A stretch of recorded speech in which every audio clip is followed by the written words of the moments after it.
Oke guys, inilah halaman rumah abang saya guys, bagian depan. Oke. Abang saya nih guys, banyak dia tanam-tanam buah-buahan guys. Jom kita tengok guys. Oke.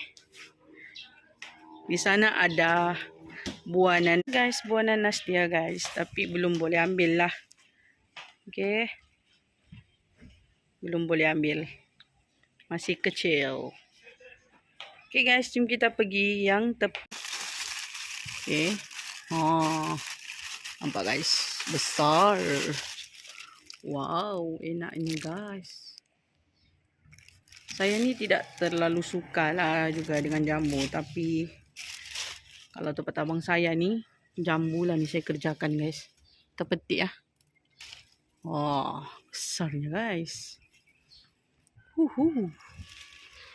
Kalau kita biar nih guys, dia rosak nih. Petik guys.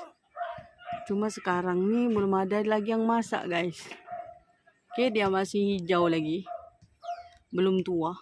Oke. Dia nampak ya.